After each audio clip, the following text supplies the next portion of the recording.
ಬಹಳಷ್ಟು ಜನ ಸೌಜನ್ಯ ಪ್ರಕರಣವನ್ನ ಮುಂದೆ ಇಟ್ಕೊಂಡು ಹೋರಾಟ ಮಾಡ್ತೀವಿ, ಹಾಗೆ ಮಾಡ್ತೀವಿ, ಹೀಗೆ ಮಾಡ್ತೀವಿ ಅಂತ ಹಣವನ್ನು ಮಾಡಿದ್ದಾರೆ.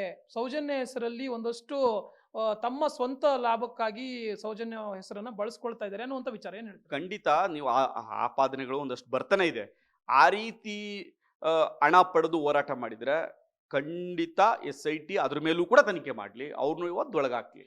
ಆದ್ರೆ ಜಯಂತ್ ಅವರು, ತಿಮ್ರೋಡಿ ಅವರು, ಗಿರೀಶ್ ಅವರು ಒಟ್ಟಾಗಿದ್ದಾರೆ ಅಂದ್ರೆ ಅಲ್ಲ, ಒಂದು ಸತ್ಯನ ಹೊರಗಡೆ ತರಬೇಕಂದ್ರೆ ಒಬ್ಬರೇ ಮಾಡೋಕ್ಕಾಗತ್ತೇನ್ರಿ?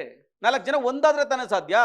ಇಲ್ಲಿ ಆಗಿರ್ತಕ್ಕಂಥದ್ದು 10 ವರ್ಷಗಳ ಪ್ರಕ್ರಿಯೆ ಇದು. ಅದು ಹೋರಾಟ ಮಾಡ್ಲಿಕ್ಕೋಸ್ಕರ ಒಂದಾಗಿದ್ದಾರೆ, ತಪ್ಪೇನಿದೆ? ಅದೇನು ಅಫೆನ್ಸ್ ಅದು ಒಂದಾಗಬಾರ್ದು ಅಂತ? ಇವ್ರು ಮಾತ್ರ ಒಂದಾಗ್ಬಿಡ್ಬೋದಲ್ಲ.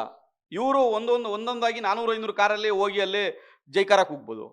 ಅವ್ರು 4-5 ಜನ ಒಂದಾಗ್ಬಿಟ್ರೆ ಅದು ದೊಡ್ಡ ಷಡ್ಯಂತ್ರ ಅಂತೆ. ಷಡ್ಯಂತ್ರ ಏನು? ಯಾರಿಗೆ ಷಡ್ಯಂತ್ರ? ಎಷ್ಟೇ ಈಗ ಹೋಗಿ ಒಂದೊಂದು ಫಂಕ್ಷನ್ ಮಾಡಿದ್ರಲ್ಲಿ ಅದಕ್ಕೆ ಎಷ್ಟು ಖರ್ಚಾಗಿದೆ? ಇಲ್ಲಿಂದ 100 ವೆಹಿಕಲ್ ಹೋದ್ವಲ್ಲ, ಕಾರು, ಪೆಟ್ರೋಲ್, ಅದಕ್ಕೆಲ್ಲ ಯಾರು ಕೊಟ್ಟರು ದುಡ್ಡು? ನಾವು ನಿಮ್ಮನ್ನು ಪ್ರಶ್ನೆ ಮಾಡ್ಬೋದಲ್ಲ, ಎಲ್ಲಿ ಬತ್ತು ಇಷ್ಟಕ್ಕೆಲ್ಲ ದುಡ್ಡು? ಖರ್ಚು ಲೆಕ್ಕ ಕೊಟ್ಟಿದ್ದೀರಾ? IT ರಿಟರ್ನ್ಸ್ಗೆ ಏನಾರು ಕೊಟ್ಟಿದ್ದೀರಾ? ಅದ್ರ ಬಗ್ಗೆ ಕೊಡ್ತೀರಾ? ಓಲಿ ಕೊಡೋಕ್ಕಾಗತ್ತಾ? ನೀವು ಇಷ್ಟು ದುಡ್ಡು ಖರ್ಚು ಮಾಡಿದ್ದೀವಿ ಅಂತ ಸಾಧ್ಯ ಇಲ್ಲ. ಬಟ್ ಈ ಥರದ ಒಂದು ಆಪಾದನೆ ಬರ್ತಾನೆ ಇದೆ ಪದೇ ಪದೇ. ಇದು ಹೌದು, ತಿಮ್ರೋಡಿ ಮೇಲೆ ಇರ್ಬೋದು, ಗಿರೀಶ್ ಅವ್ರ ಮೇಲೆ ಇರ್ಬೋದು, ಜಯಂತ್ ಅವ್ರ ಮೇಲೆ ಇರ್ಬೋದು, ಒಂದಷ್ಟು ಆಪಾದನೆ ಬರ್ತಾ ಇದ್ದಾರೆ. ನಿಮ್ಗೆ ಗೊತ್ತು, ಜಯಂತ್ ಅವರು ಬಾಡಿಗೆ ಮನೇಲಿದ್ದಾರೆ. ಇದೇ BJP ಸರ್ಕಾರ ಗಿರೀಶ್ ಅವ್ರನ್ನ 2 ಬಾರಿ ಅವ್ರನ್ನ ಬೋರ್ಡ್ ಚೇರ್ಮನ್ ಮಾಡಿತ್ತು. ಮಹೇಶ್ ತಿಮ್ರೋಡಿ ಅವರು ಬೆಳ್ತಂಗಡಿ ತಾಲೂಕಿನ ಹಿಂದುತ್ವ ವೇದಿಕೆಯ ಅಧ್ಯಕ್ಷರಾಗಿ ಅವರು 16 ಎಕರೆ ರಬ್ಬರು, ಕಾಫಿ ತೋಟ ಇಟ್ಕೊಂಡಿರ್ತಕ್ಕಂಥ ಶ್ರೀಮಂತ, ಏನು ಬಡವ ಏನಲ್ಲ. ಅವರು ಈ ಮಿನಿಟ್ನಲ್ಲಿ ಮೊದಲಿಂದನೂ ಹೋರಾಟ ಮಾಡ್ತಿದ್ದಾರೆ. ಅದರಲ್ಲಿ ಅವ್ರನ್ನ ನೀವು ಏನೋ ಸಿಗಿಸ್ಬೇಕು, ತಗ್ಲಾಕ್ಬೇಕು ಅಂತ ಪ್ರಯತ್ನ ಪಡ್ತಾ ಇದ್ರಿ, ಅದಾಗಲ್ಲ. ಸಾಕ್ಷಿ ದೂರುದಾರ ಚಿನ್ನಯ್ಯನ ಬಗ್ಗೆ ಏನ್ ಹೇಳ್ತೀರಾ? ತಮ್ಮ ಒಂದು ಅಭಿಪ್ರಾಯ ಏನು ಅವ್ರ ಬಗ್ಗೆ? ಚಿನ್ನಯ್ಯ ಸಾಕ್ಷಿದಾರನಾಗಿದ್ದ, ಆದ್ರೆ ಅವನನ್ನ ಆರೋಪಿತನಾಗಿ ಮಾಡುವಲ್ಲಿ ಕೆಲವರ ಷಡ್ಯಂತ್ರ ಮತ್ತು ಪಾತ್ರ ಇವೆ. ಸುಜಾತ ಭಟ್ರದ್ದು ಒಂದು ಮಟ್ಟಕ್ಕೆ ಮೇನ್ ಸ್ಟ್ರೀಮ್ ಮೀಡಿಯಾಗಳು ಒಂದಷ್ಟು ಇನ್ವೆಸ್ಟಿಗೇಷನ್ ಮಾಡಿ ರಿಪೋರ್ಟ್ ಕೊಟ್ಟವೆ. ಆದ್ರೆ ಮುಂದುವರಿದ ರಿಪೋರ್ಟ್ನ ಯಾಕೆ ಕೊಟ್ಟಿಲ್ಲ ಅಂತ ನನ್ನ ವಾದ, ನನ್ನ ಪ್ರಶ್ನೆ ಇದೆ. ಅವ್ರದ್ದು ಇನ್ನೂ ಒಂದ್ ಸ್ವಲ್ಪ ರಿಪೋರ್ಟ್ ಇದೆ, ಅದು ಯಾವ ರಿಪೋರ್ಟು, ಅವ್ರಿಗೆ ಧರ್ಮಸ್ಥಳಕ್ಕೂ ಅವ್ರಿಗೆ ಏನ್ ಲಿಂಕ್ ಇತ್ತು, ಯಾರ ಜೊತೆ ಲಿಂಕ್ ಇತ್ತು, ಆ ರಿಪೋರ್ಟ್ನ ಮೇನ್ ಸ್ಟ್ರೀಮ್ ಮೀಡಿಯಾಗಳು ಗೊತ್ತಿದೆ. ಅವಕ್ಕೆ ಅದು ಮುಂದುವರಿದ ಭಾಗವನ್ನು ಹೇಳಿಲ್ಲ ಅವರು. ಹೌದು, ಕರೆಕ್ಟು, ಯಾವ ಹಂತಕ್ಕೆ ಕೇಳ್ಬೇಕಾಯ್ತು ಅಲ್ಲಿಗೆ ಹೇಳವ್ರೆ. ಮುಂದುವರಿದ ಭಾಗವನ್ನು ಹೇಳಿ, ಅವರು ಇನ್ವೆಸ್ಟಿಗೇಷನ್ ಮಾಡಿ, ಅವ್ರಿಗೆಲ್ಲ ಗೊತ್ತಿದೆ ಯಾರ್ಯಾರ ಜೊತೆ ಲಿಂಕ್ ಇತ್ತು, ಅವ್ರು ಯಾಕೆ ಬಂದ್ರು, ಎಲ್ಲವೂ ಕೂಡ ಮೇನ್ ಸ್ಟ್ರೀಮ್ ಮೀಡಿಯಾಗಳಿಗೆ ಗೊತ್ತಿದೆ ಅದು. ಆದ್ರೆ ಅದನ್ನ ಡಿಸ್ಕಸ್ ಮಾಡಿಲ್ಲ. ಇನ್ನು ಯೂಟ್ಯೂಬರ್ಸ್ ಬಗ್ಗೆ, ಅದರಲ್ಲೂ ಪ್ರಮುಖವಾಗಿ ಸಮೀರ್ MD ಬಗ್ಗೆ ನೋಡಿ, ಧರ್ಮದ ವಿಷಯವನ್ನ ತಗೊಬರ್ತಾನೆ ಇದ್ದಾರೆ ಪದೇ ಪದೇ. ಧರ್ಮದ ವಿಷಯ ತರ್ತಕ್ಕಂಥ ಪ್ರಶ್ನೆ ಇಲ್ಲ. ನಾವು ಮುಸ್ಲಿಂ ಸಮುದಾಯದಲ್ಲಿ ಏನೋ ಸಮಸ್ಯೆಗಳಾದ್ರೆ ನಾವು ಪ್ರಶ್ನೆ ಮಾಡಬಾರ್ದು ಹಿಂದೂಗಳು ಅಂತಾಗ್ಲಿ, ಕ್ರಿಶ್ಚಿಯನ್ ಧರ್ಮದಲ್ಲಿ ಏನೋ ಸಮಸ್ಯೆ ಆದ್ರೆ ಹಿಂದೂ ಧರ್ಮ ಪ್ರಶ್ನೆ ಮಾಡಬಾರ್ದು ಅಂತಲ್ಲಿ, ಅಥವಾ ಯಾವ ಧರ್ಮದಲ್ಲಾದ್ರೆ ನಾವು ಪ್ರಶ್ನೆ ಮಾಡಬಾರ್ದು ಅಂತಲ್ಲಿ ಇಲ್ಲ. ಇಲ್ಲಿ ಆಗಿರ್ತಕ್ಕಂಥ ಒಂದು ಕ್ರೈಮನ್ನ ಪ್ರಶ್ನೆ ಮಾಡಿರ್ತಕ್ಕಂಥದ್ದನ್ನ ನೀವು ದೊಡ್ಡ ಮಟ್ಟದಲ್ಲಿ ಸಮೀರ್ ಅಂತಾನೆ ಹೇಳ್ತಾ ಇರೋದು ಬೇಡ. ಸಮೀರ್ ಬರುವುದಕ್ಕಿಂತ ಮೊದಲೇ ಕಳೆದ 10-12 ವರ್ಷಗಳಿಂದ ಹೋರಾಟ ಮಾಡ್ತಾ ಇರ್ತಕ್ಕಂಥದ್ದು BJPಯ ತಿಮರೋಡಿ, BJPಯ ಗಿರೀಶ್ ಮಠಣ್ಣನವರ್, BJPಯ ಸೋಮನಾಥ ನಾಯಕ್. ಅವರೆಲ್ಲ ಸೋಮನಾಥ ನಾಯಕ್ ಬೆಳ್ತಂಗಡಿ ತಾಲೂಕಿನ RSSನ ಪ್ರಮುಖರು, ಉಡುಪಿ ಜಿಲ್ಲಾ ಪ್ರಮುಖರು. ಅವರು ಕಳೆದ 25 ವರ್ಷಗಳಿಂದ ಈ ವೀರೇಂದ್ರಗೌಡರ ಕುಟುಂಬದ ವಿರುದ್ಧ ಹೋರಾಟ ಮಾಡ್ತಾ ಇದ್ದಾರೆ. ಹಾಗಿದ್ರೆ BJPಯವರು ಈ ವಿಚಾರವಾಗಿ ಹೋರಾಟ ಮಾಡ್ತಾ ಇದ್ದಾರೆ ಅಂತ ತಾವು ಹೇಳ್ತಾ ಇದ್ದೀರಾ? BJPಯವರೇ ಇದೇ ಹೋರಾಟದ ವಿರುದ್ಧ ಇದ್ದಾರಲ್ಲ, ಇದಕ್ಕೆ ಅಲ್ಲ, BJPಯವರು ಈ ಹಿಂದೆ ಅಧಿಕಾರದಿಂದ ಹೊರಗಡೆ ಇದ್ದಾಗ, ವಿರೋಧ ಪಕ್ಷದಲ್ಲಿದ್ದಾಗ, ಈ ಹಿಂದೆ ಸೌಜನ್ಯ ಪ್ರಕರಣ ಮತ್ತು ಪದ್ಮಲತಾ ಪ್ರಕರಣ, ಬೇರೆ ಬೇರೆ ಪ್ರಕರಣ ವಿರುದ್ಧ ಅವರೇ ಹೋರಾಟ ಮಾಡಿದ್ದಾರೆ. ಈಗ ಬೇರೆ ರೀತಿ ಉಲ್ಟಾ ಹೊಡಿತಿದ್ದಾರೆ. ಹಾಗಿದ್ರೆ BJPಯವರು ರಾಜಕಾರಣ ಮಾಡ್ತಾರೆ ಅಂತ ಆಯ್ತಲ್ಲ, ಇದೇ ವಿಚಾರ 100ಕ್ಕೆ 100 ಭಾಗ. ಅವ್ರಿಗೆ ಈ ಪ್ರಕರಣದಿಂದ ಏನೂ ಆಗ್ಬೇಕಾಗಿಲ್ಲ. ಅವ್ರದ್ದು just for the vote politics ಬಿಟ್ರಿ ಬೇರೆ ಯಾವುದೇ ಉದ್ದೇಶ ಅವ್ರಿಗಿಲ್ಲ.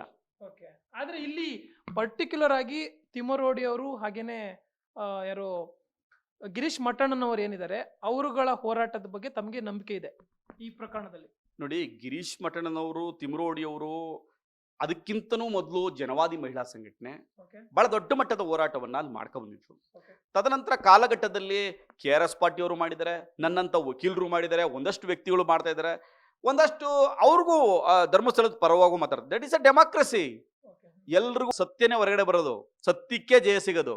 ನಾನು ಹೇಳ್ತಕ್ಕಂಥದ್ದು ಅಲ್ಲಿ ಈ ಥರದ್ದು ಸಾವುಗಳಾದಾಗ ಅವಕ್ಕೆ ನ್ಯಾಯ ಸಿಗ್ಲಿ ಅನ್ನೋದು ನಮ್ಮ ವಾದ. ಅದು ಎಲ್ರದ್ದು ಅಲ್ಲ, ಎಲ್ರದ್ದು ಆ ಪ್ರಶ್ನೆ ಅಲ್ವಾ. ಸೌಜನ್ಯ ಅಂತ ಒಬ್ಬ ಹೆಣ್ಮಗಳನ್ನ ಕಿಡ್ನಾಪ್ ಮಾಡಿ ರೇಪ್ ಮಾಡಿ ಮರ್ಡರ್ ಮಾಡ್ತೀರಿ ಅಂದ್ರೆ ಎಂಥ ಸಮಾಜದಲ್ಲಿ ಬದುಕಿದೀವಿ ನಾವು. ಅದಕ್ಕೆ ಪ್ರಶ್ನೆ ಮಾಡಬಾರ್ದು ಅಂದ್ರೆ ಏನು ಅರ್ಥ?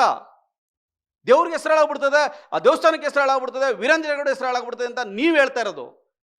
ಈ ಪ್ರಕರಣಗಳು ಅಲ್ಲಿ ಏನು FIR ಆಗಿದೆ ಎಲ್ಲ ಧರ್ಮಸ್ಥಳ ಅಂತಾನೆ ಹೆಸರಾಗಿರೋದು.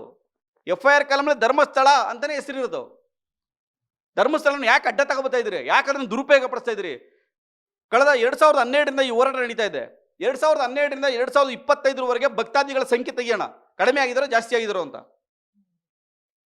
ಎಸ್ ಸರ್, ಈಗ ಅಂತಿಮವಾಗಿ ಈ ಒಂದು ಧರ್ಮಸ್ಥಳದ ಪ್ರಕರಣದ ವಿಚಾರವಾಗಿ ನೋಡೋಕೆ ಹೋದ್ರೆ ಸಾಕಷ್ಟು ಬೆಳವಣಿಗೆಗಳು ನಡೀತು. ಜನಸಾಮಾನ್ಯರಲ್ಲಿ ಒಂದು ಕ್ವಶನ್ ಇದೆ, ಪ್ರಶ್ನೆ ಇರುವಂಥದ್ದು, ಈ ಒಂದು ಪ್ರಕರಣದಲ್ಲಿ ಯಾವುದು ಸರಿ ಯಾವುದು ತಪ್ಪು ಅಂತ. ಯಾಕೆಂದ್ರೆ ಒಂದಷ್ಟು ಜನ ಅಂದ್ರೆ ಒಂದು ಕಡೆ ವಾಲಿದ್ರು, ಈ ಒಂದು ಬೆಳವಣಿಗೆ ನಡೀತಾ ಇರುವಾಗ ಈಗ ಇನ್ನೊಂದು ಕಡೆ ವಾಲಿದ್ದಾರೆ. ಬಟ್ ಜನಗಳಿಗೆ ಈ ವಿಚಾರದಲ್ಲಿ ಕ್ಲಾರಿಟಿ ಅನ್ನೋದು ಸಿಗ್ತಾ ಇಲ್ಲ. ಅಂತಿಮವಾಗಿ ತಮ್ಮ ಕಡೆಯಿಂದ ಈ ಏನು ಜನಸಾಮಾನ್ಯರಿಗೆ, ಕರ್ನಾಟಕದ ಜನಸಾಮಾನ್ಯರಿಗೆ ನಾನು ಒಂದೇ ಹೇಳ್ತಕ್ಕಂಥದ್ದು, ಕೈ ಮುಗಿದು ಬೇಡ್ಕತ್ತೀನಿ.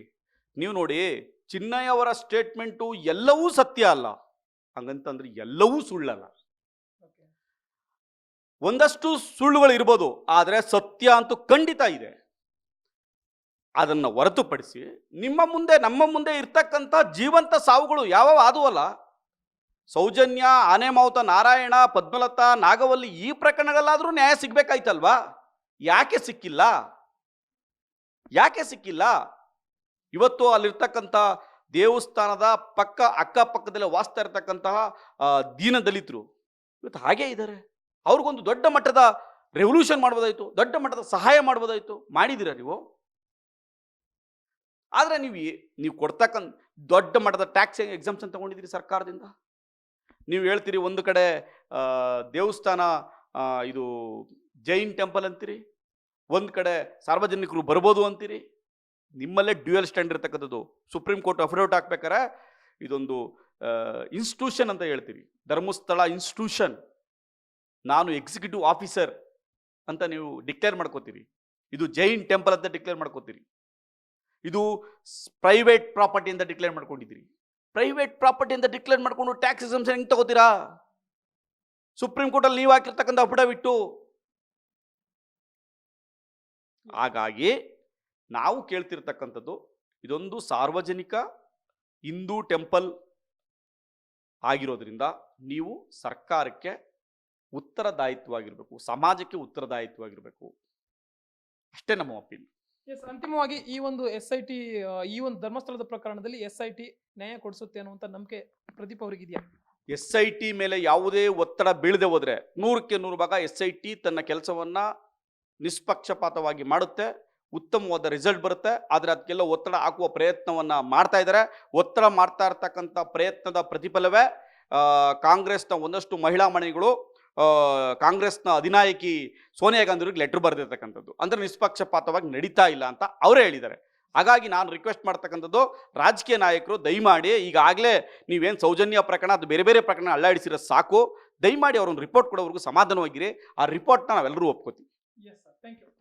ಎಸ್ ವೀಕ್ಷಕರೇ, ಒಟ್ಟಾರೆಯಾಗಿ ಲಾಯರ್ ಪ್ರದೀಪ್ ಅವರು ಹೇಳ್ತಾ ಇರೋ ಪ್ರಕಾರ ಈ ಒಂದು ವಿಚಾರದಲ್ಲಿ ಸಾಕಷ್ಟು ಅಡೆತಡೆಗಳಿದ್ರೂ ಕೂಡ ಅಂತಿಮವಾಗಿ SIT ನಿಷ್ಪಕ್ಷಪಾತವಾದಂತಹ ತನಿಖೆಯನ್ನು ನಡೆಸಲಿ.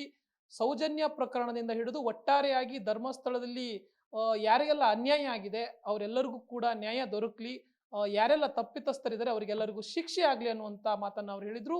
ಇದು ನಮ್ಮ ಆಗ್ರಹ ಕೂಡ. ತಪ್ಪಿತಸ್ಥರು ಯಾರೇ ಇದ್ರೂ ಕೂಡ ಅವರಿಗೆ ಶಿಕ್ಷೆ ಆಗಬೇಕು. ಕ್ಯಾಮರಾ ಪರ್ಸನ್ ರಿಯಾಜ್ ಜೊತೆ ಜಯಲೈಗೌಡ್, ರೆಬೆಲ್ TV, ಬೆಂಗಳೂರು.